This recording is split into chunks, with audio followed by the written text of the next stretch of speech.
The Gemara tells us, "Hi man de boile meve chassid." If somebody wants to be a chassid, l'kayim milu de brachas, he should keep the halachas associated with brachas.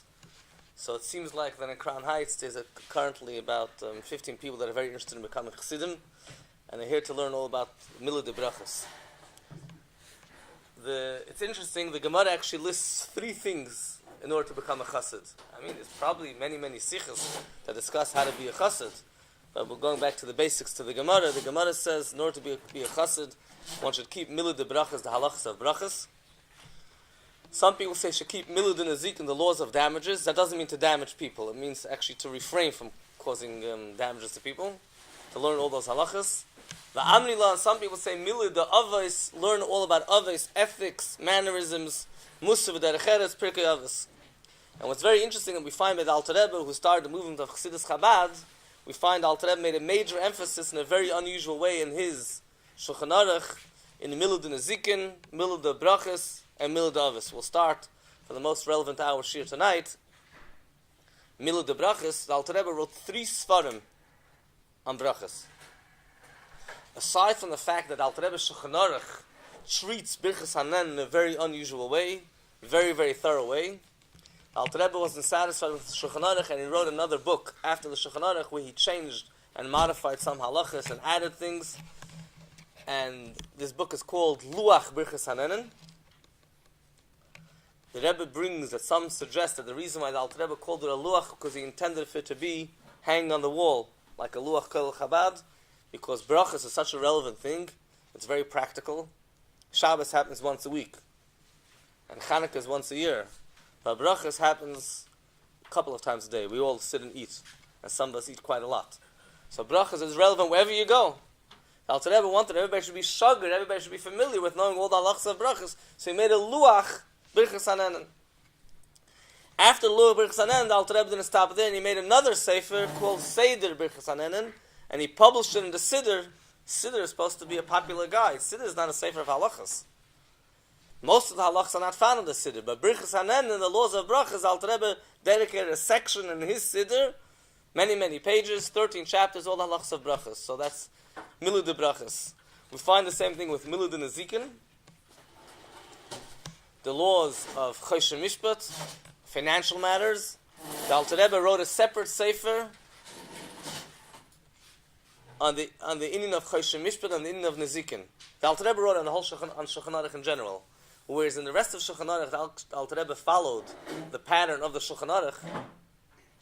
Every chapter in Shulchan Aruch, in the original Shulchan Aruch, the same chapter as in Alter Rebbe Shulchan Aruch, when it came to Choshen Mishpat, the Alter Rebbe let loose, if you may say, from the order of the Shulchan Aruch.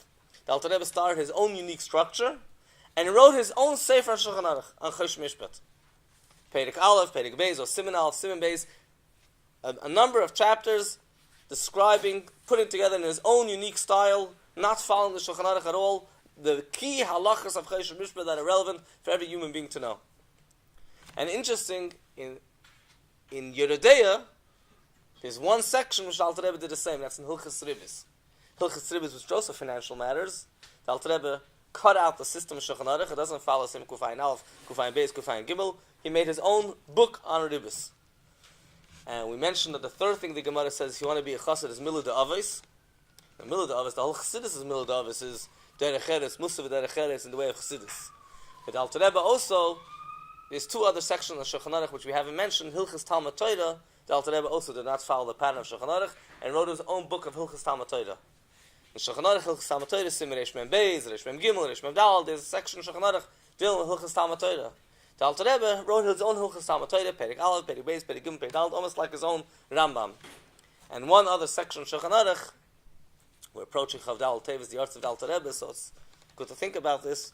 There's a section of Shulchan Aruch, Sima Kuf Nun Vav, which is all in Yanam of Musav Derecheretz, and the Alter Rebbe, anybody who's familiar with Alter Rebbe Shulchan Aruch will know that this Siman Alter Rebbe doesn't follow his regular style. The whole Siman is full of Mar Mekoimis and Pilpulim, not in the Kunter Sachen, in the actual text of the Halacha. And be that as it may, that's a separate discussion, but we're focusing tonight on Hilchas Brachas. Alter Rebbe wrote 3 Svarim on Brachas, and tonight's shir we're going to focus, of course, there's a lot of information out there, a wealth of information out there about Brachas, but for the audience over here, what's relevant is Alter Rebbe's opinion. to the extent that you pick up a package today, the Rav that gives a hechsher decides it's also his responsibility to teach you what kind of bracha to make as well. If the Rav knows kashrus, let's assume so.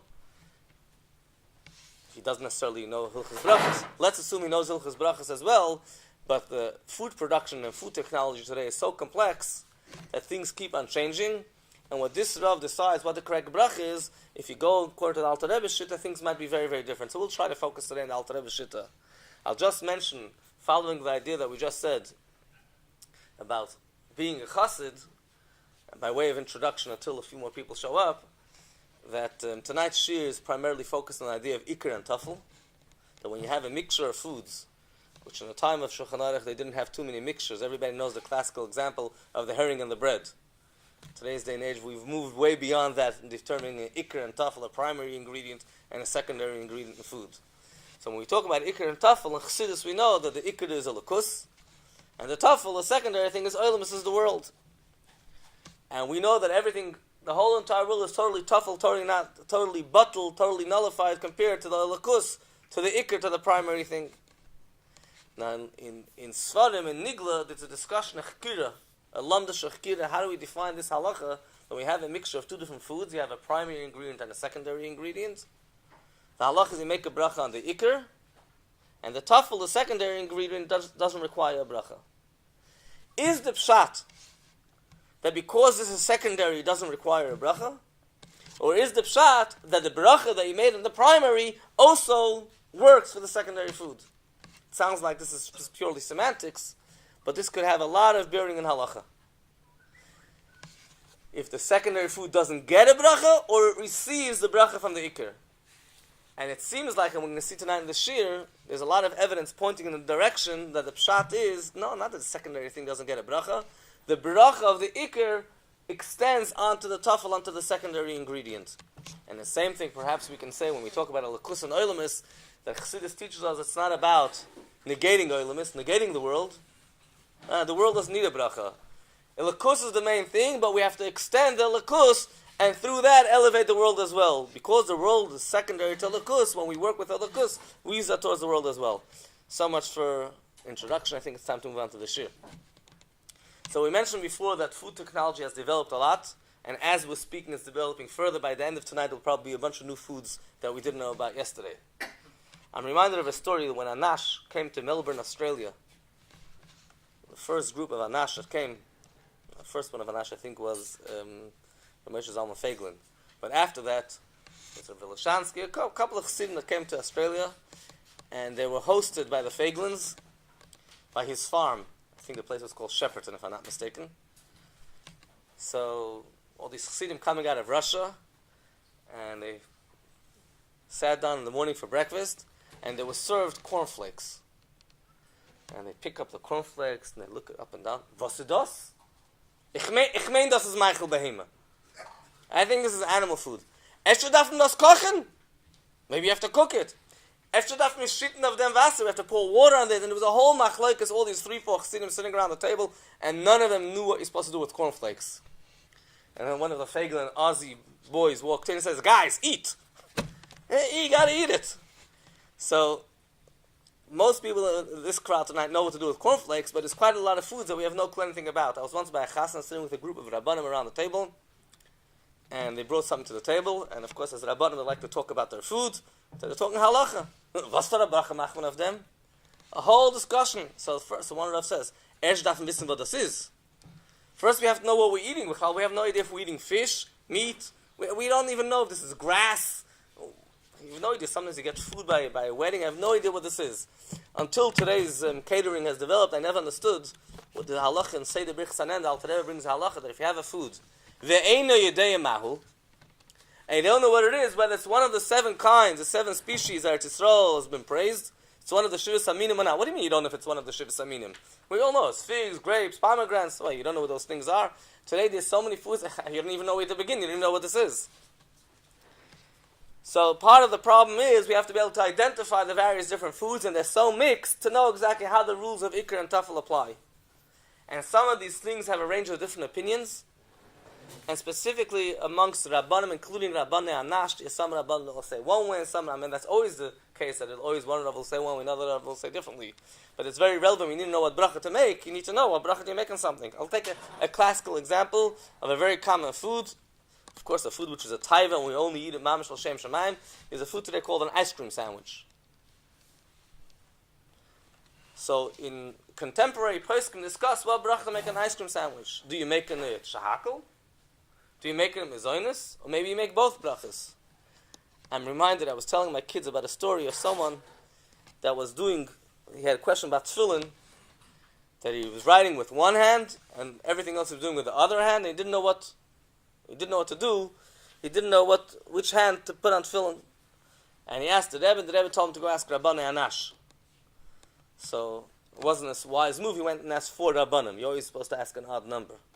And he got 4 different answers. So I'm repeating it to my children, I got stuck repeating the story. One said he should put on the right, one said on the left, one said both. Then I said, probably the 4th one said don't put it on at all. Now, so my kids said no, the 4th one said first right and then left. The other one said first left and then right. So I don't know of an opinion that says you're making the ice cream sandwich mezoinus, shahakal, both. Not you don't make it all. No, that not. Which one first? Mezoinus and then shahakal and then mezoinus. I mean, there is a chassidish vart. One of the chassid once said there's one food you don't make a bracha on it, and that's tea. It's a vart. This is not halacha l'maisa. He said he didn't know about ice cream sandwiches. He said, how can you make a bracha when you're becoming a nifris from a lukus? The extent of taivas that these chassidim understood was a cup of tea. A glass of tea, that was a taiva.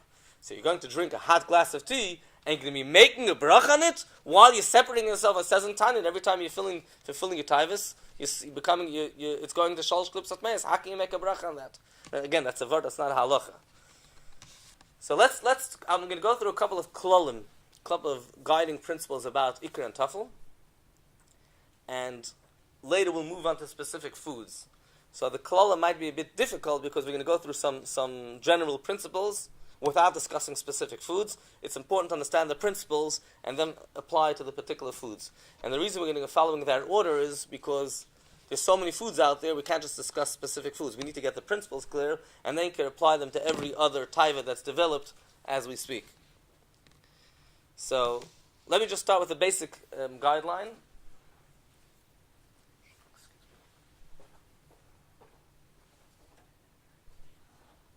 A general guideline, and that is there's 2 forms of ikr and tafel.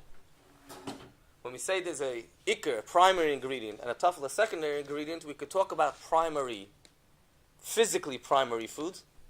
B'metzias, b'gashmias. In reality, this is the main ingredient. Or we could talk about ikr b'halacha. Halacha considers this food to be a primary ingredient. I'll give a couple of examples.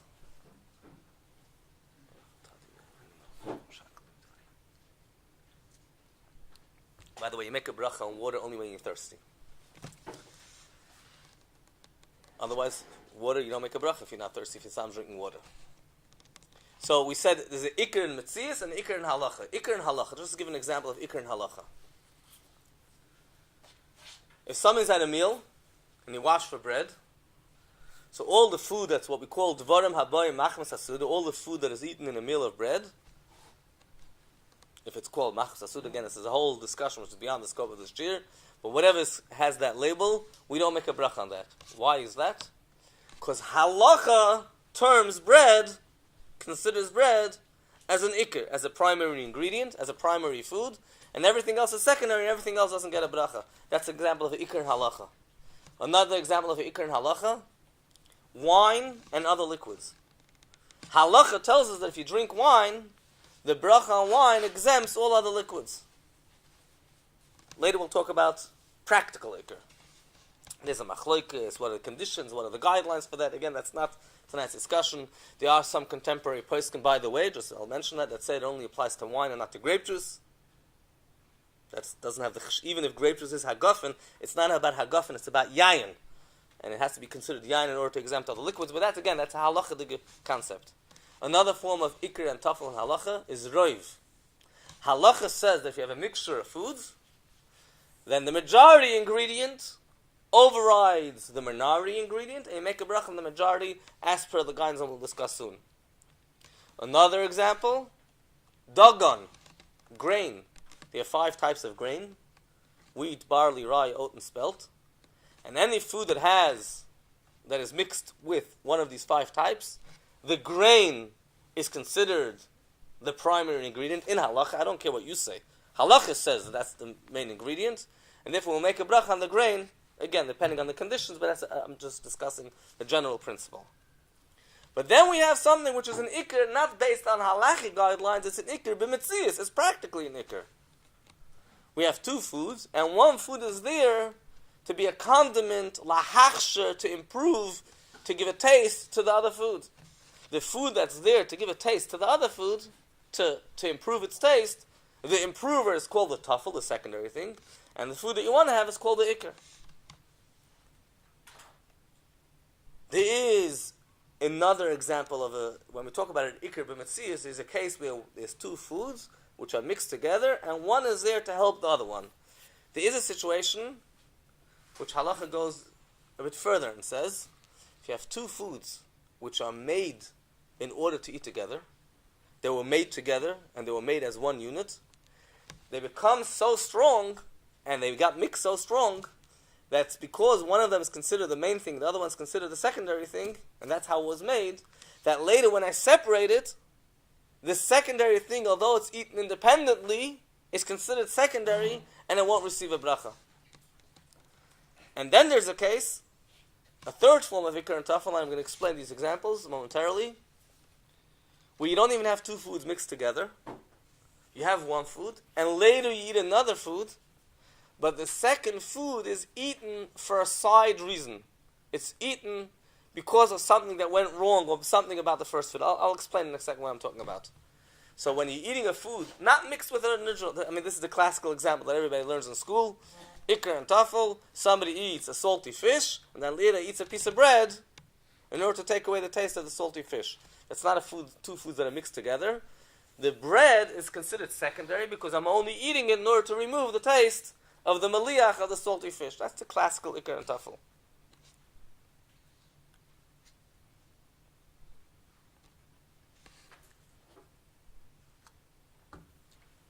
So let's look at some examples.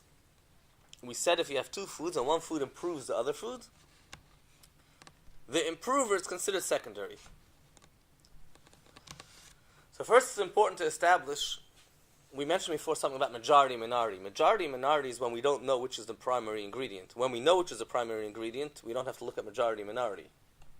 For example, spices. Spices in a food. That's a real ikr and tafel. It's not halacha ikr and tafel. You don't start measuring which is more, which is less. There's the food and there's the spice.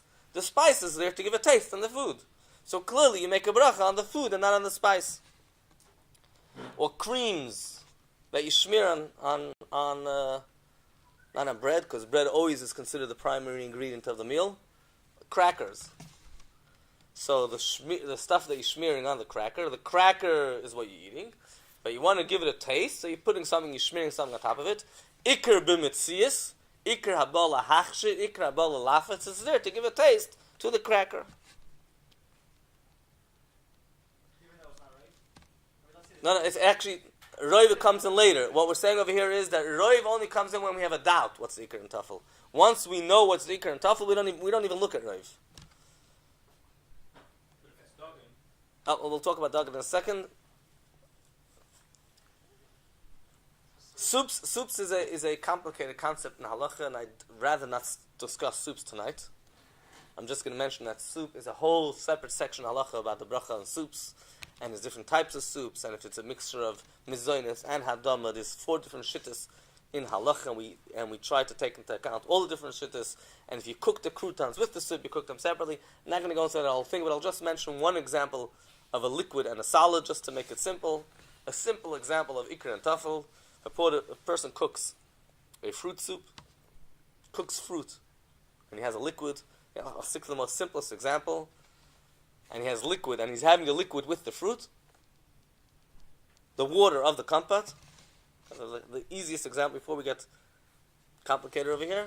So clearly the liquid is the secondary ingredient. Everybody knows the most important ingredient, the primary ingredient here, not in halacha, in metzias. In gashmis is the fruit. and the water is just secondary to the compote. Therefore, the bracha will be made on the compote. Chrein with fish. You might like chrein very, very much. And you might be one of those people that dip the fish into the chrein into the fish rather than the fish into the chrein. Almost. But generally speaking, it could be more chrein than fish, but fish is the food that you're eating, and the chrein is enhancing the taste of the fish. You don't like fish the way it is, and you want it to have chrein. You might want it to have dipped in chrein. You might want to be drowning in chrein. But the fish is the primary food. Carrot with fish. It's very common that people serve fish and they put a carrot on top. So the carrot is there to enhance the fish. Begashmis. Now here's something very, very important, because the Metziah says the way it's served is usually the carrot is on top of the fish. That's how the balabasta serve it. That means what you're first going to be eating is, if you follow the order the way it's, top and bottom, not right to left. So if you'll be eating the carrot first, we run into a bit of a problem over here, because when we're talking about ikr and tafel, we can discuss this a bit more soon, the bracha on the primary food covers the secondary food. But if you didn't make it a bracha on the primary food, he can't cover the secondary food. So we're talking over here in a case where a person ate the fish, started eating the fish, and now the carrot, because he's there to enhance the fish, will be covered by the bracha on the fish. There's some foods where people can argue about which is really, it's not very clear. You'll ask two different people, you can take a survey. One person will say one way, one person will say another way. Which is the primary food? There's some general, clear, common sense guidelines, but common sense is not that common after all. And then sometimes people can argue. There's, for example, something that posts can talk about, nuts that are covered with sugar. What do people want? Let's try and analyze over here. Do people want to eat nuts? And they just want it to be sweet, because people have typhus and everything has to be sweet. You have a sweet tooth, and therefore they want it to be coated with sugar. Or do they want to eat sugar? They want to eat something sweet, and they want it to have a crunchy taste of nuts. It seems common sense that people want to eat nuts, and that's what Reb Zalman Shimon Darakan al Vashal Pascha when he was asked in Shaila, as do many earlier poskim discuss this, that the nuts with the sugar, the bracha will be on the nuts, the ha'etz on the nut, and the sugar will be covered by the nuts, the sugar being secondary. But today we've advanced. Today it's not nuts coated with sugar, it's chocolate covered nuts. Now you could argue it's the same thing, and you could argue that maybe no. Fakir, today it's the industry of chocolate, it's the chocolate industry, and we put everything into chocolate. We put coffee into chocolate, coffee beans, and we put raisins into chocolate. It's all about having chocolate. Another method how to have chocolate for someone who's a chocoholic. It could be chocolate, the shaila about nuts and sugar, and chocolate with sugar, nuts and sugar, and nuts and chocolate could be two different discussions. Now this is not a shaila in halacha as much as it's a shaila in mitzias. It's a practical question. What's the primary ingredient for a person? It's important to mention over here, at this juncture, something that the Alter Rebbe says. In Shulchan Aruch, the Alter Rebbe brings two opinions, but says since his two opinions, Safa Brochos Lahakal, we should avoid making an unnecessary bracha. Not follow the opinion that makes one bracha less. In Siddur, he doesn't even mention two opinions. The Alter Rebbe says that if you have a food where you clearly want both foods, I want A and I want B. In English, we say you can't have the cake and eat it. I don't know why. You want the cake and the other item also. You want all the foods over here. I want both, and I want them both equally. Not I'm trying to want one more than the other. Two ikers, but it's a situation where you wouldn't eat A if not for B. There's such kind of foods that on your own you wouldn't eat it. Only together with something else I would eat it. But when I'm eating it together, I want both. Alter Rebbe says, I can't go into people's minds over here and think exactly which food fits that bill. If people around the table over here tonight. But if you have a food like that, the Alter Rebbe in Siddur, in Shulchan Aruch, there's two opinions, but in Siddur, he paskins clearly, and even in Shulchan Aruch, he paskins like that, but just because there's two opinions. That if you're only eating it because of another food, that itself makes it a tafel, makes it a secondary food, and it gets covered by the other food. So if you're only eating something because of something else, it also becomes a tafel. These were all examples of what we call tafel habala hachsher, tafel habala lafis, when you're eating a food to help out another food. Then there's something in halacha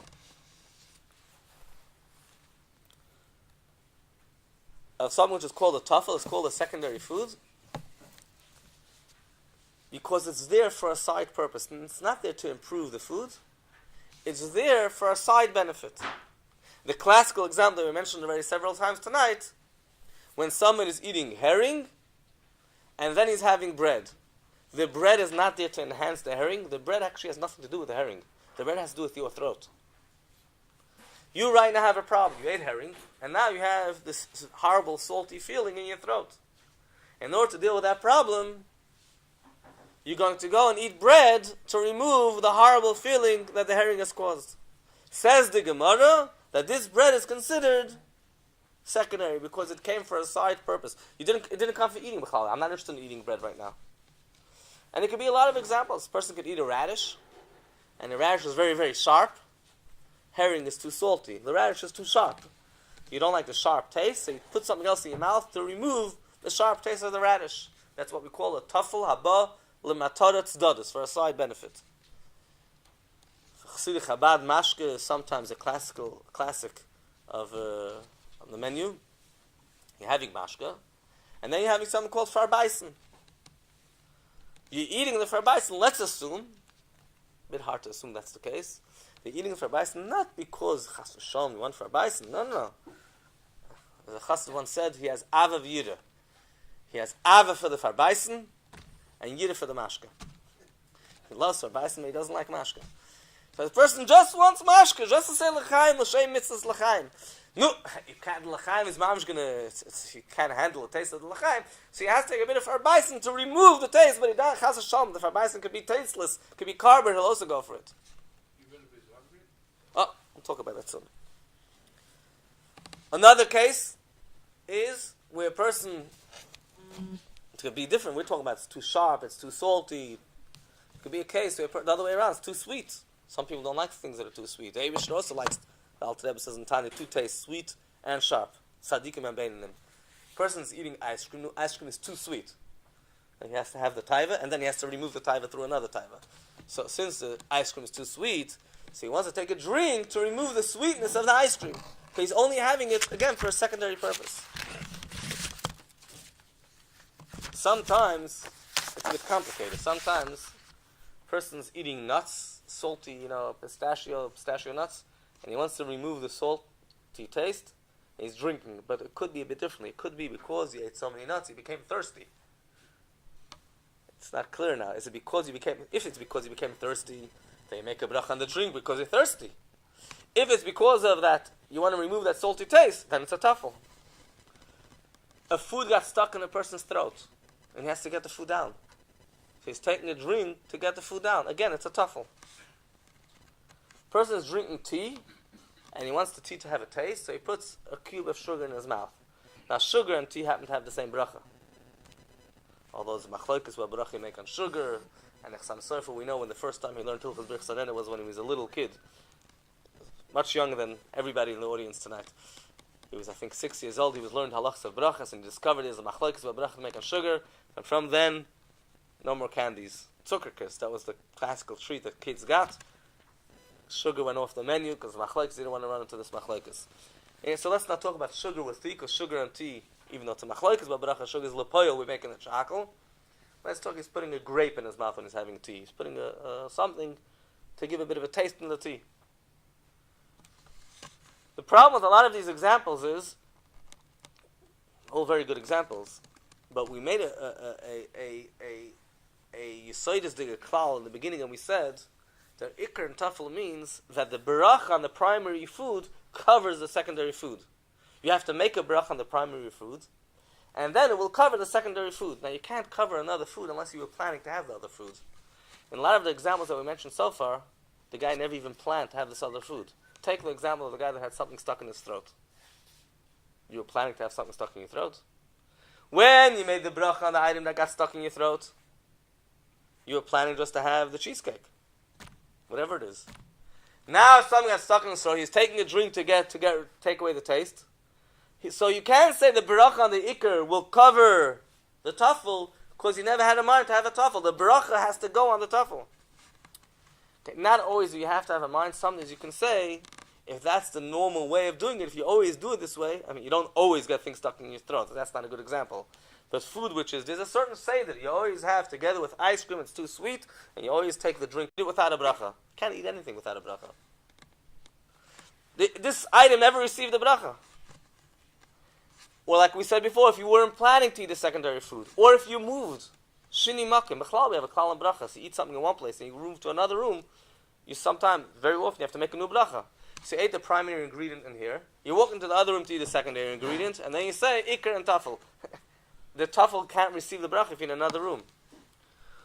Or, for example, if the ikr is something that doesn't require a bracha, a person had medicine, a very bitter medicine, you don't make a bracha medicine. Now, because the medicine gave him a bitter taste, he's going to take something else. And then he's going to say, no, I learned a cheder. If it's something is secondary, he doesn't need a bracha. Yeah, that's because he made a bracha on the ikr. But here he had a bitter medicine. He made no bracha. Then he's taking a drink. Let's not talk water. Water, you only make a bracha, like I said, if you're thirsty. Then he's taking soda. He says, look, it's a tafel. But he never made a bracha on the ikr. Or if a person by mistake didn't make a bracha on the ikr. There's a question that modern day place Eretz is the first one I think that discusses this. Interesting question about bracha achrona. The halacha of ikar and tafel applies to both bracha rishona and bracha achrona. So if the after blessing on the primary food covers the secondary food. So what if you ate an ikar and the ikar was less than a shear, and you're eating with it a tafel, but the tafel was a shear? So can you not make a bracha on the tafel? According to what we're explaining right now, the whole idea is that the ikr covers the tafel. So if you didn't make an after blessing on the ikr, because it was less than a shear, you'll have to make an after blessing on the tafel. A very common case is a person's eating food and he says, it needs a bit more sugar. It needs a bit more spices. So spice is a clear ikr, right? A clear tafel. But the idea is that you have to, the bracha and the ikr has to go on the tafel. How could the bracha and the ikr go on the tafel if you never even knew you're going to have this tafel? You never knew you're going to add sugar. You went somewhere else, you went down to the closet, you took out sugar, which you weren't planning to have, and you added more sugar. You ever saw somebody making a new bracha before he puts another spoon of sugar? Making a bracha on the sugar before he adds spices? Nobody makes another bracha on that. Why not? Because it is common that people add spices, that's considered darke bekach, it's normal, because it's a very normal thing. So therefore, when you made the bracha on the ikr, it covers the spice that you have now and any spice which is a normal thing that you will always add.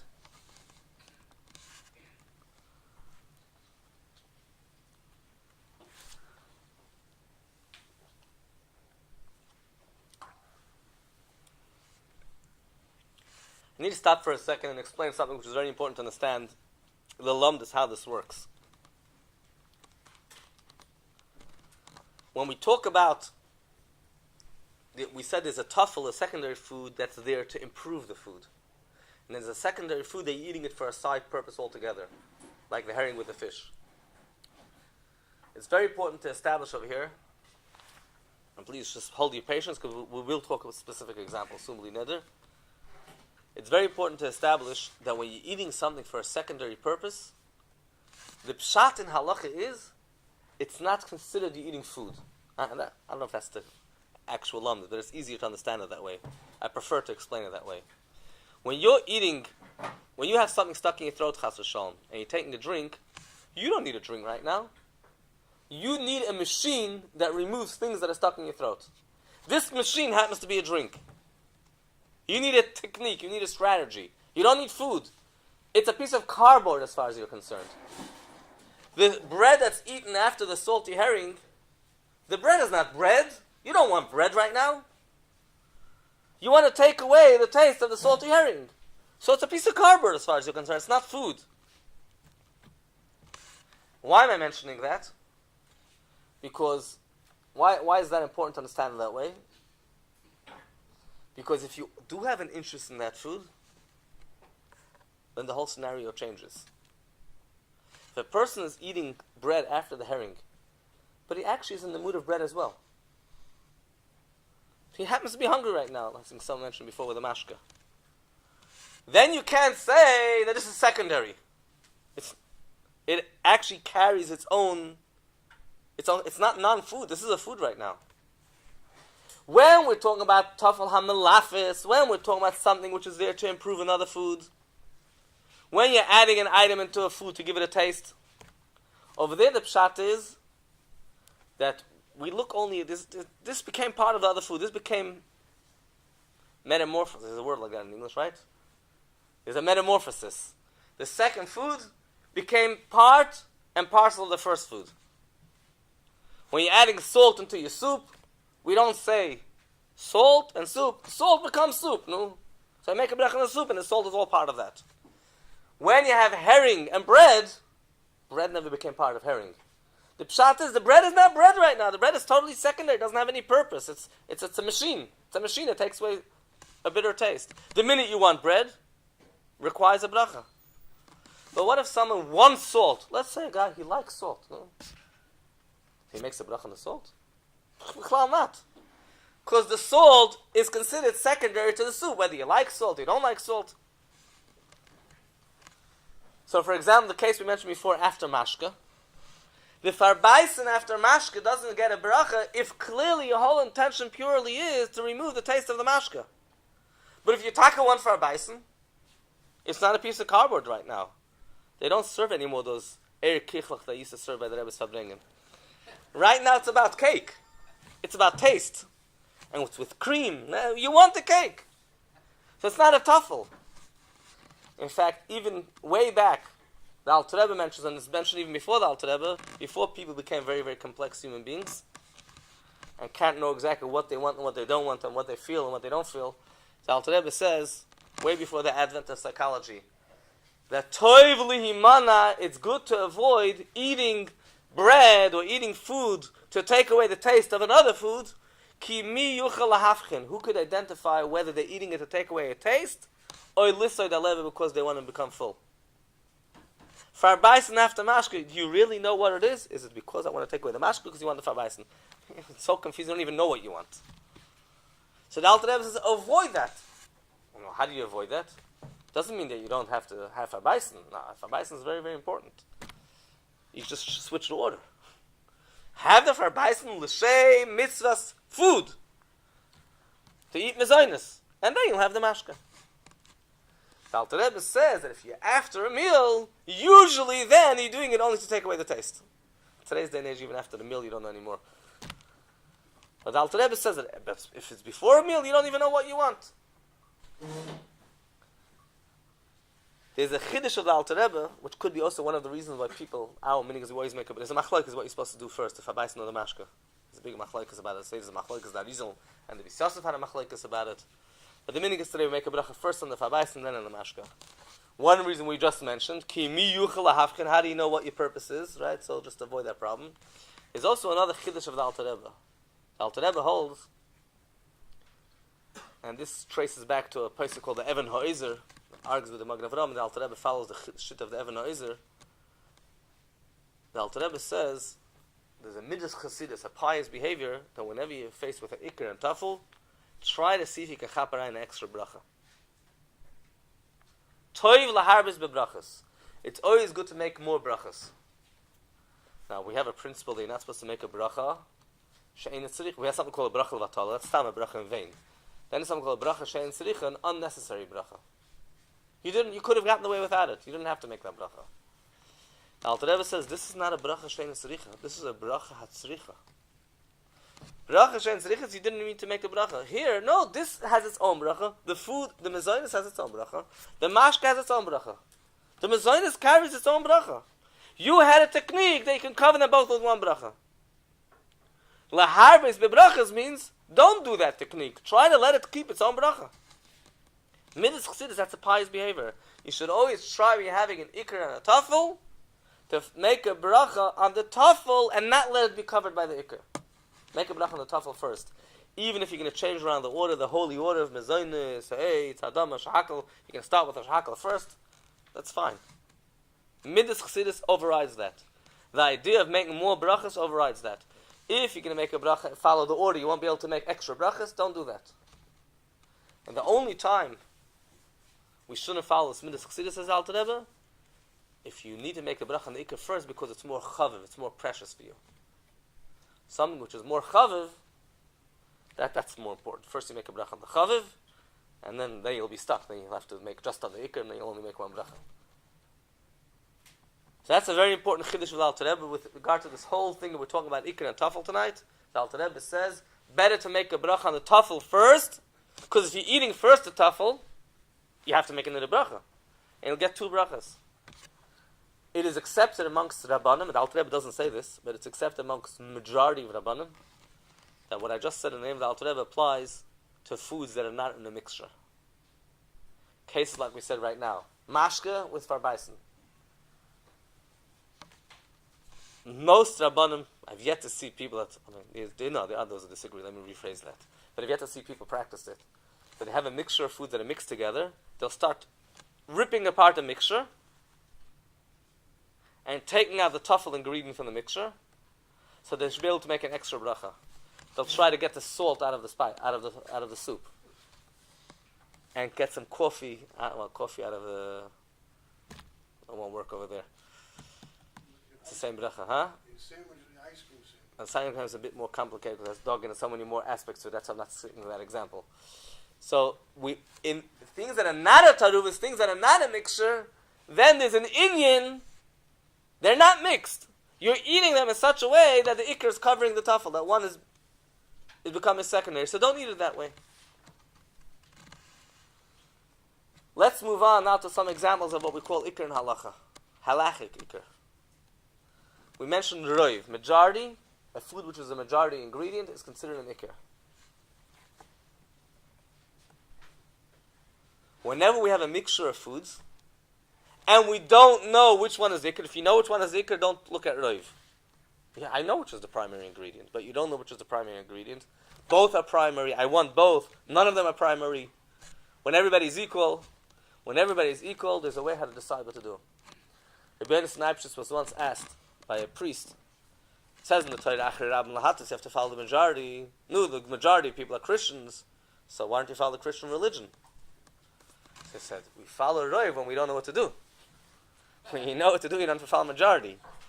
And the same principle applies over here. When you know one is the primary ingredient, you don't say, oh, but what roiv? Roiv is when everything is equal. When all things are equal, then we have a position we follow the majority. Majority is considered majority when they're mixed together. When there's no mixture, when one person is in one room saying one thing and two people in another room saying something else, and they didn't have a discussion between them, there's no halacha following majority. Majority is when there's a mixture. When there's a group, we follow the majority of the group. There's an interesting discussion in halacha if we're supposed to take from poskim and counting numbers of poskim and follow the majority. When there's a machlokes of poskim, or do we say that since those poskim never had this discussion between themselves, then there's no majority? L'gaba our halacha tonight, majority in a mixture of foods, it's if there's a mixture of foods, we follow majority. So you're faced with a complicated food that modern day food technology has brought to your table. I don't know what's the ikra and what's the tafel. I don't know, to me they're all the same, whatever. Just give me, I just want to eat and get over and done with it. You don't know which is the primary ingredient, which is the secondary ingredient. They're both primary, they're both secondary. Look which is the majority. And what if you can't even see which one is the majority? It's half and half. Half and half, or another way of saying that is, it's hard to assess. So, poskim say, so add from one ingredient, and if you don't have to add, then take off from one ingredient. Make sure that you're faced with a majority and a minority. And here comes a very, very important caveat, a very important nekudah. There's a big machlokas on this topic. There's the Chaya Adam, the Kitzur Shulchan Aruch. There's some people that are always looking to make extra brachas, and some people are always trying to cut out on brachas. You have a bunch of foods together. How far do we take this halacha of majority? What is considered mixed? When you have a bunch of things together, but each one is distinguishable on its own, do you also say that you have majority? Where each one is a standalone food? The Alter Rebbe has his own opinion on this topic. And I need you to listen carefully because there's a big machlokas amongst Rabbanei Anash how to understand the Alter Rebbe. That makes us another two opinions. The Alter Rebbe is of the position that majority and minority in a mixture is only if the foods are cooked together. They need to be mixed. And mixed is if they're cooked together. When two foods are cooked together, then I look at this mixture and I say, which is the majority, which is the minority, and I'll make a bracha on the majority. What would seem to be a classical example, before I mention the second opinion, is fruit salad. It's a very common thing. People have fruit salad. Today's days, fruit salad are not just apples and grapes. A lot of different foods are there. You have eitz and you have hadama. What bracha do I make? Follow majority, right? But the Alter Rebbe said majority is only cooked. The fruit salad is not cooked together. That's one view. The second shot, the second interpretation of the Alter Rebbe, and is some strong evidence that's what the Alter Rebbe really is saying. The Alter Rebbe never said that. When he did say it. The Alter Rebbe, every single time when he says that the foods have to be cooked, is specifically talking about a solid and a liquid. You'll see it 3 times in the Alter Rebbe. Every time he's talking about a solid and a liquid, and every day he uses the word, they have to be cooked. The Alter Rebbe says, when you have a solid food and a liquid, they don't mix together. They're never called a mixture. That's consistent with another opinion of the Alter Rebbe with regard to bugs mixing into a drink, whatever. It could be consistent enough for this mamish. The same idea. Solids, yavish, alach, solids and liquids don't mix. And because solids and liquids don't mix, the only way we can consider this a mixture is if it was cooked together, it became one unit.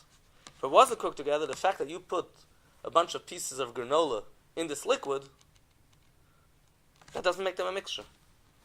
But going back to the fruit salad, because it's not a solid and a liquid, it's 2 solids, they're sliced up, they're put together into one bowl, they're mixed together, that is a mixture. And then we'll follow the bracha of the roiv. That's the second position, how to learn Pshat in the Alter Rebbe. And at least the Mizgeres HaShulchan, amongst other poskim, if I'm not mistaken, Mizgeres HaShulchan, yeah, say that's Pshat in the Alter Rebbe. And it makes much more sense. And even if you're not sure who's right and who's wrong, then we have another klal in halacha. I might be wrong, but we have a klal safa brachas lahakol. So you're better off following the position that you just make a bracha on the roiv. Now here comes an interesting thing. These 2 interesting questions, which for whatever reason, there's a question that have only been addressed in the last 40, 50 years. No earlier place can discuss this. I guess food technology wasn't that advanced then, even though they're very straightforward questions. What happens if a person has a mixture? He has 40% of a simple fruit salad. 40% of the fruit salad is bananas. 30% is shahakov. And 30% are oranges. So what does roiv means? It has to be over 50%. One is 30, and one is 40. So do you say 40, the one that's the most, wins? Or do you say it has to be roiv? That's a straightforward question. For some reason, until a couple of years ago, nobody discussed this. Based on what it would seem like Pshat in this halacha is no. This is a din of roiv. Roiv is a din in Torah. Torah says we go after rabbim. Torah never says you follow 40%. That's not such a din in Torah. It's not who's more. Torah says that we follow the majority. The majority takes over the whole food. So if you have 40% banana, the whole thing doesn't become banana. You still have 30% oranges and 30% of whatever shakal food you put in there. So you won't be able to follow roiv. Another example, which is also a question that contemporary poets can discuss. They seem to say differently than what we're going to say tonight. But it's, again, I don't know why it hasn't been discussed earlier. Do you look at the roiv in a food or roiv in a bracha? Well, what's the question?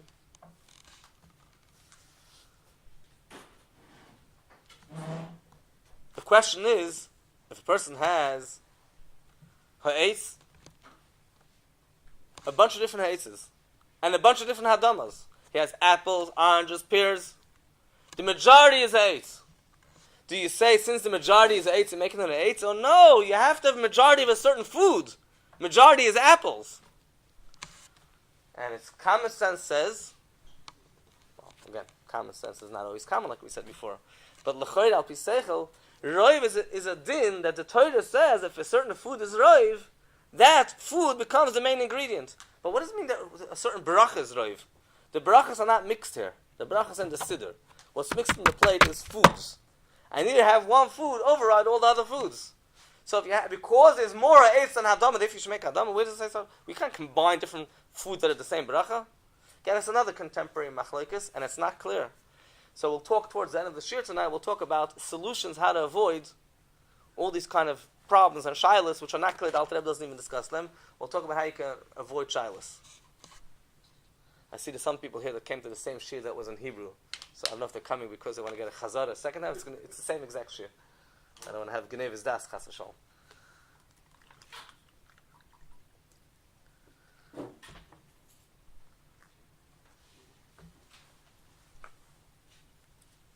Let me mention one more klal and halacha, and from there we'll talk about practical examples, because everybody's rushing to sample the food, at least in learning about the food. People are getting hungry. We mentioned the roiv, and we mentioned also another din that the Torah tells us, a Torah rule, that grain is considered the primary ingredient. And when it comes to grain, when it comes to roiv, so as I gave the example before, the Rebbeinu and Eibshitz, we don't follow chas v'sholom Christianity because they're the majority, because I know which is a primary. I know what it is. It's not only primary, I know which is correct. So roiv is only going to have a suffix. But when it comes to the principle of dagan, that grain is considered an ikr, I don't even ask you what you think which is the ikr.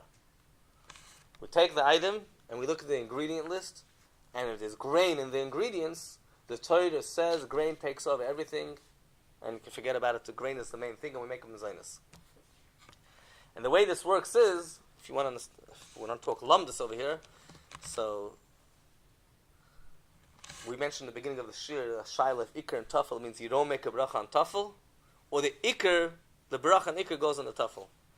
And with grain, it's not this nor that. With grain, the way it works is, the whole food becomes grain. Not that you make a bracha on grain and it covers the rest of the food. The Torah says that when you mix grain into something, nishapech kol hapras kuli, everything became changed into grain. And we'll see why it's important to give that explanation. You could explain it differently, but that explanation helps us understand a few halachas. So when we say this rule, the Torah says the grain is always considered the ikr, that's if it's there to give a taste. If it's there as grain. If the grain is there because it holds things together, so it's not grain. It's like I said before, it's a piece of cardboard. The grain is not acting as grain, it's acting now like a preservative, like a coloring agent. We're talking about grain when it's there to act as a food called grain. There's a lot of taivas, a lot of different types of chocolate and things that have grain in them. And the grain, a very, very small amount of grain, but the grain is considered a primary ingredient. And the halacha is, the grain is a minority ingredient, but Torah says grain is considered primary, and therefore the halacha is you're making it mezainis. Unless it's there to stick, to color, for smell, to hold together, just like we said when you eat bread after the herring, the bread is considered secondary, even though it's grain. So when grain is mixed into a food to hold it together, it's not grain right now. Right now it's a piece of cardboard, it's just holding together.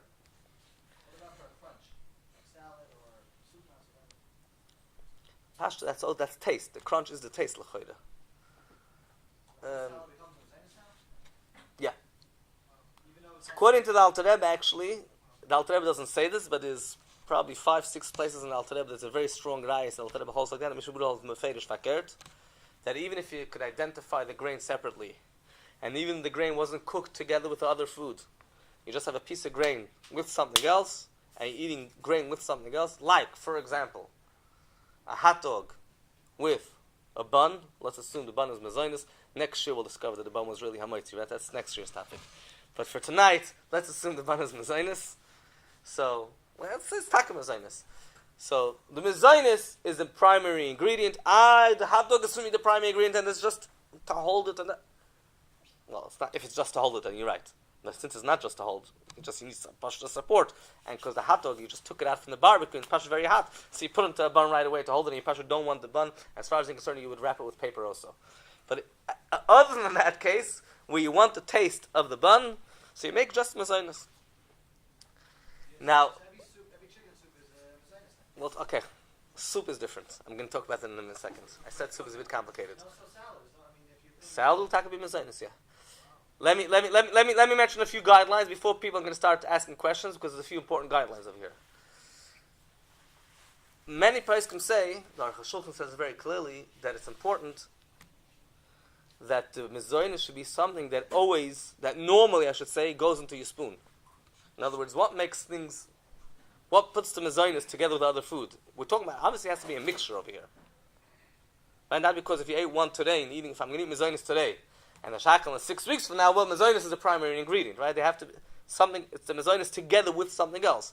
What makes it together? Does the bowl, the plate that they're all in, connect into something about the plate? No. If I'm eating them simultaneously. So if you don't have to every spoon eat them simultaneously, but if normally it's made that mezainis should go along with it, b'derech klal together, then even in one spoon I'm right now going to be eating potatoes and tomatoes and vegetables, but because it's made to be eaten with mezainis, the mezainis takes over. But if they're large pieces, which are supposed to, you put them in the same plate. Now you could serve. On one side of the plate you're serving mezainis, on the other side of the plate you're serving another food. The plate doesn't connect them. But if they're mixed, doesn't have to be cooked, and they're made to be eaten together, even though right now, this spoon, but lepoil, it's made that the mezainis should be eaten together with everything else, then the bracha mezainis is the only bracha you make. What's for sure, this is the Aruch HaShulchan says us, I don't know if everybody would agree to this, one thing is definitely for sure, the first spoon, you definitely have to have mezainis. Because you can't make a bracha on a potato mezainis. No such thing. Even with the lumdas that I said, it's as if the potato became grain. Okay, it's as if, but it didn't mamish become grain. So you can't make mezainis on a potato. You can make a bracha on the mezainis, and now everything else becomes mezainis. So for example, let's give a couple of examples. Cholent. Cholent could have two mezainis, and there could be kishkin the cholent. And also the barley. Barley is a machlokes, what bracha you make, and Alter Rebbe says you only eat it b'toich hasuda, but cholent is usually not a machlokes, because it takes a while only if it cooks very, very well. You can't cook things much more well than you cook barley and a cholent overnight. At that stage, if that's not mezainis in the barley, I don't know when it's going to become mezainis. So that is mezainis. So there's mezainis in the cholent. That mezainis is the primary ingredient. There's so many other things in the cholent that's not relevant to us. Okay, if it's a liquidy cholent, like some other places make a different kind of cholent, which is just a soup, and you put in one piece of barley, those who don't have any money, now, we'll talk about soup in a second. Cheesecake. Cheesecake is mezainis. Could be, it's irrelevant the fact that the cheese is a very thin layer. And the mezainis is a thin layer, a slice of graham cracker on the bottom, and the rest is just cheese. It's made to be eaten together. So and it's there to give a taste, not just to hold it. So you make a bracha mezainis. It's a bit more complicated. Now let's see if we have extra time. We'll talk about that. Ice cream sandwich, the case that we mentioned in the beginning of this year, according to this svara, not a question. The bracha on the ice cream sandwich is mezainis. Mezainis is considered ikar. Ice cream in a cone, Rabbi Marlal Vashalom in the brachas guide has paskin, and you can argue like this and like that, but the guideline that he gave was that if it's a sweet cone, so it's there to give a taste, and the bracha is mezainis. But if it's a cone with unflavored cone, then it's just there to hold it. Although you can start arguing, it's just there to hold it. If you want to hold it, put it into a cup. Ich weiß nicht. I'm just repeating his psak. Then the cone is a tuffle, and that's by the way halacha mentions Shulchan Aruch. Shulchan Aruch, it says if somebody eats merkachas, somebody eats I say merkachas in English, eingemachts, no? That's good English. Some cooked dish, and he's eating it on rekikin, on such kichlach. Hadavar yudua, it is known that the reason they serve these kichlach is shaloi tam fayidam, just you shouldn't get your hands dirty. So clearly that you don't make a bracha mezainis. But if you're eating it with dufshanim, shehem toivun lemachel, dufshanim are rekichlach, but they have sugary, sweet kichlach, exactly like we're talking about, a sugar cone. Shehem toivun lemachel, they have a good taste. Then the bracha you just make on the mezainis. I said I don't want to talk about soups because it's another separate topic. But in soup, the halach, the one mezainis just in the corner covers the ice cream. But you have to eat the cone first, like I said, yeah. Soup, I said, is a whole different discussion, and I think somebody asked it before about soups. We mentioned in the beginning, and the svara that I'm saying right now is almost clearly in Alter Rebbe and Perek Zayin Halacha Chafal, if I'm not mistaken the number of the halacha. Almost clearly Alter Rebbe said the svara, there's Peskin and Peskin that write svaras Lakan. Students in Alter Rebbe, but it seems almost clear that Alter Rebbe says this. The svara we said is that everything is considered grain. Just hold it together, not to give a taste. Unless you're talking about the other kind of licorice. I think there's in Australia they have the other kind of licorice. They probably imported it already over here by now. The thick, heavy licorice. That's the old one. Huh? It's here? Not the red ones, the black ones. I don't know. Maybe they make every single color. I don't even know anymore. So there is licorice where they just make it just to hold it together. So in that case, of course, you're not going to make it mezonah. But if a flour is it to give it taste, it should be mezonahs. Of course, there is a famous kasha on the minig ha'olam. Minig ha'olam is that people make on schnitzel shahakol. It's not the only minig in Hilchos Brochos which is hard to understand. The minig is you make on chocolate ha'etz. Chocolate shahakol. It really should be ha'etz. You look at me like that, right? Ramar said chocolate is ha'etz. Yeah. He says he wants it to be eight, but everybody's making shakal, so let's make shakal.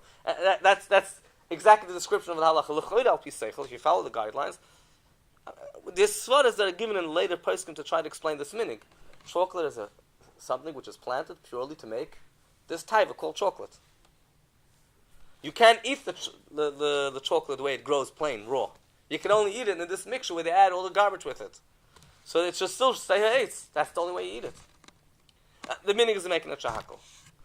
Let me go back to schnitzel. Schnitzel, according to all the guidelines we just now said. What's schnitzel? Breaded chicken, breaded fish. It has grain in it, so it should be mezainis. The minig is people making a shahakol.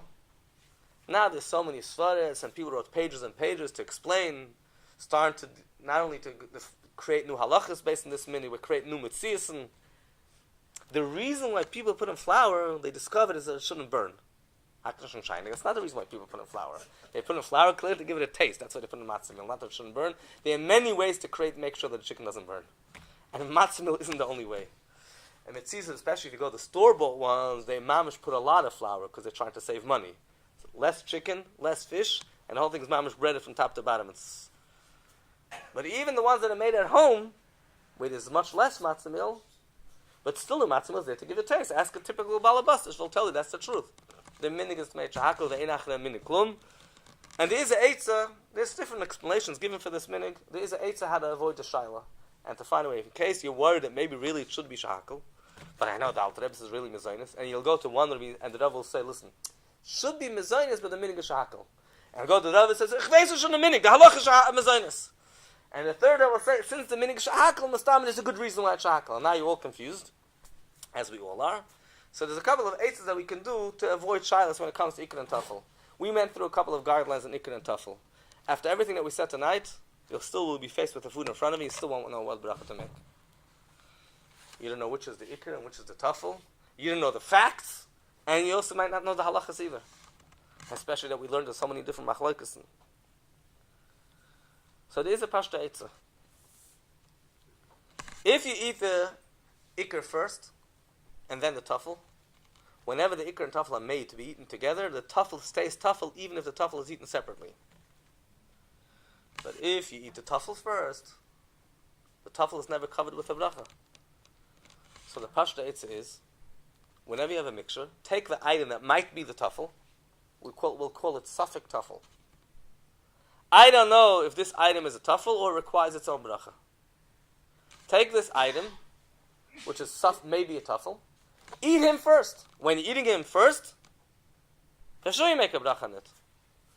The Alter Rebbe says sometimes that's even a midas chasidus. So do that always. Always take this item which might be a tafel and eat him first. And that's not a bracha she'ein tzricha. The bracha she'ein tzricha is when you're making a bracha for no reason. I have a very good reason. Because I have no idea if this is a tafel or not. I have a reason. That is my reason. So it's a bracha tzricha. Another, if you don't like this particular eitzah, you can take another food to cover your safek tafel. See, schnitzel is a bit more complicated, because schnitzel, there are two safek tafels. In schnitzel, we don't know, is the chicken the main ingredient and the grain is the tafel? as the minik tells us? Or is the grain the ikr, and the chicken is the tafel, as the Shulchan Aruch tells us? So when you have over there, both of them are fighting for the crown ikr. You have a food where, I don't know, maybe this is the ikr, or maybe there is no ikr. In Schnitzel, no, each one says, I'm the ikr. Everybody says, no, what's lashon in the medrash? Ani b'reish, I'm first. No, if you have, so you can't eat this one, eat the tafel first. What do you mean? This is a tafel. So you need to take at least one food, either a mezainis or a shahakal. You have to take both. Not part of this mixture. From outside the mixture. Not from the grain and the chicken. From the fridge. Take another mezainis. Take a cookie. And now you solve your problem. First take a shahakal. And make a bracha on the, out a piece of the chicken. When you eat chicken by itself, there's no shayla what bracha to make. Take out a piece of the chicken and make it a shahakal. No, that's no problem. You might have covered the grain. Now take a cookie and make them mezainis. Or you could take, instead of if you don't have cookies in your house, you can make soda.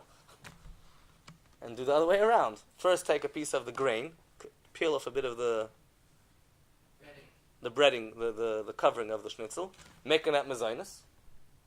That might cover your chicken, it might not cover your chicken. Okay, now take a cup of soda, and then you're okay. That's if you really want to be yotze kol hadeis, which is always the best thing to do. If flat and brichs and you can do that. Why didn't the Rav help us out over here? Because Dagan overpowers everything. Yeah, but it's a suffix. The suffix, because we don't know this halacha, why there's such a strange minig. Not a suffix, when we meant before suffix in Metzias. This is not a suffix in Metzias. Suffix was shot in this halacha. Why the whole vel doesn't do like it says in Shulchan Aruch. It's a different kind of suffix. There is no, it's not a suffix. It's called suffix mechsad and yediyah. How are we doing in terms of time? Yeah, we're pretty much supposed to finish. Just going to mention mamish bekitzer. A couple of examples. If people have a salad with cheese, there's some certain salads that are made with vegetables and cheese. Greek salad, I think it's called. The derech klal, the metzias is, the cheese is the truffle, the salad is the main thing. What if by a person, that's the metzias, that the cheese is there to make the salad, enhance the salad. If you taka want both, then we have the other klal called the klal of roiv. The roiv is certainly the salad. If your kavanah would be just for the cheese, right? Then roiv is not there to go against the fact. But if you want both, I want salad, I want cheese, I want everything, then follow the roiv.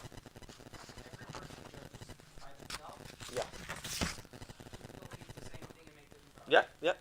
If you have a suffix now, so we gave you the eitzah before. You don't know if the cheese is tafel or not. Make a bracha first on the cheese and then on the vegetables. Cereal with milk, b'derech klal. The metzias is b'chlal b'derech klal when we have liquids and solids. B'derech klal, the liquid is considered the tafel to the solid. So cereal with milk. The metzias is. You see, I said before there's a din of dagan. That was a din of dagan. Now I'm talking about a metzias. The metzias is the milk is tafel. Before we said that dagan doesn't apply to liquids, right? That's if you want to use the halacha of dagan. But if you're using the facts are the milk is only there to give a taste to the cereal. If somebody wants both, he wants cereal and milk, and if milk is not there to enhance the cereal, he wants to have milk, wants to have cereal. You know what? I'll eat them both together. But Ibn Nemanov used to say, mainly you want to have butter. I understand. You want to have bread. Why do you have to eat them together? Couldn't understand why you have to eat them together. So this guy's fakert. He wants to have cereal. He also wants to have a cup of milk. You know what? I'll mix them both together. So then, if you want both, then you make a bracha on the salad and on the liquid. And you're not going to follow roiv, because you don't follow roiv when it comes to a salad and liquid unless they are cooked together. In a case where a person makes a bracha just on the cereal, because the cereal is the main thing, it seems pretty clear that you mix the cereal with the milk, fine, you make a bracha on the cereal, and all the milk is covered, but then there's milk left afterwards. The pashtus, you have to make a bracha on that milk. That milk is not tafel. That milk is not part of the equation altogether. When do we say? Same thing with the schnitzel, if a piece of crumb falls off afterwards. No. When do we say that if you eat the tafel after the ikr, the tafel doesn't require its own bracha if the nefu shneim yachid, if they were baked together and nasu kedavar echad mamash. But if you took syrup, you took milk, and you mixed them together, and they're not really, they're taruvas because you just mixed them. So when they're mixed, they're mixed. When they're not mixed, afterwards, eating the tafel by itself, it requires its own bracha. Ice cream is the same thing. They're not cooked together. What they call it. No, but then you're eating them together, no? You're eating first ice cream. They're not mixed. They're not cooked together. They're not mixed together. They don't have to mix together. Two separate things and putting them together. So then you make a bracha on the mezainis. Yeah, but the shayla is anders. The shayla is azay. When you're eating, let's say ice cream in the cone, but then you're going to be eating ice cream by itself. You're asking me? Oh, first you're eating the ice cream liquid. It's on the cone. First you're eating the ice cream, then you get to the cone. I said it right away from the beginning. You never will make a bracha on the birchas ikar if you didn't eat ikar first. Of course, you have to eat ikar first. You certainly have to take a bracha of the cone, but not only have to take a bracha of the cone. If you're going to finish the whole entire cone and then eat ice cream, I'm not sure how the shaykhim sees because it's going to be all over the floor. But heichetimtza, let's say a person finished the whole cone and then all the ice cream dripped out and it's on the plate. And now he's eating plain ice cream. Of course, he'll make a bracha just on the ice cream. Now he's not. It's only when the nasu shnei yachid. You could argue a svara, and I don't want to go into svaras right now, that the cone l'chatchila b'tevet till dosei was made to be eaten with ice cream. Lav dafka, cone could be eaten in the same cone. The Alter Rebbe says, when do you say va'oz k'she'ochle levade atof levade einu mevarich k'she'nefu yachid al mitchilas asiyasam nasu kedavar echad. The cone was never made together one thing with ice cream. The ice cream sandwich was made in the store as one thing. Chatchila was formed. Mash'enki and a chanami. If a person is going to eat in the cone, he'll make a bracha on the mezainis on the cone. Eat it with the ice cream. He doesn't have to have every single bite have with the ice cream. He finished the entire cone, and now he has left ice cream. Of course, he'll make shakal. Le'idach, if a person is having blueberry cake, so the Alter Rebbe say blueberry cake. He says peiros that he put into a milli of peiros he put into a cake, and he's making a bracha on the cake, and he finished all cake, and now he has leftover blueberries. You don't make a bracha on that because that became one with the cake. And a chanami. Anyhow, but like I said, it is a bit complicated, all these things. But if you follow the eitzah that we said before, that if we ever have a suffix tafel, we make a bracha on the tafel first. Or if you have two, if both are a suffix, then you just take an outside item. You don't have a problem. There's a famous klal, the klal in halacha. We say that you're not allowed to make a bracha shein tzricha. You're not allowed to make an unnecessary bracha. You're also not allowed to al pi halacha eat without a bracha. Another thing, asal hanas me'el azeh b'lei bracha. If a person is making a bracha to protect himself from being nenem b'loi bracha, then it's not called a bracha shein tzricha. So there's a lot of times in halacha we say, you know what? Have in mind that this food shouldn't cover that food. Not all person say you're allowed to do that, but when a case of a person has a shaila, he doesn't know what to do. He's stuck, so he's doing it lafuki nafshim eplukti. He's doing it in order because he doesn't want to go into machlokes. So it's not called bracha shein tzricha b'lashon Alter Rebbe uses tzricha tzricha. It's I need to make this bracha. I need it because I have a problem right now. So I'm not making an unnecessary bracha, but the other way around is a problem. Then it's a bracha l'vatala. If you're going to make the case with the blueberry cake, you can make a bracha on the cake, and you finish the whole cake, and now you have some blueberries left. That's not called bracha shein tzricha. That's called bracha l'vatala. That's a bracha in vain. These blueberries were already fully covered. They were already covered. They were already covered by the cake, and now you just start making a bracha out of nowhere. That you're not allowed to do. But to eat it first and to avoid the problem because you have a shiloh, that's never a problem. As a labor shelf, like we started in the beginning of the shir, that in order to become a chassid, we learn middle the brachas. We should appreciate this in the nekuda at the ganze Welt. It's tafel tzelakus, and we'll see that the B'yis Mashiach taking me out of mamish.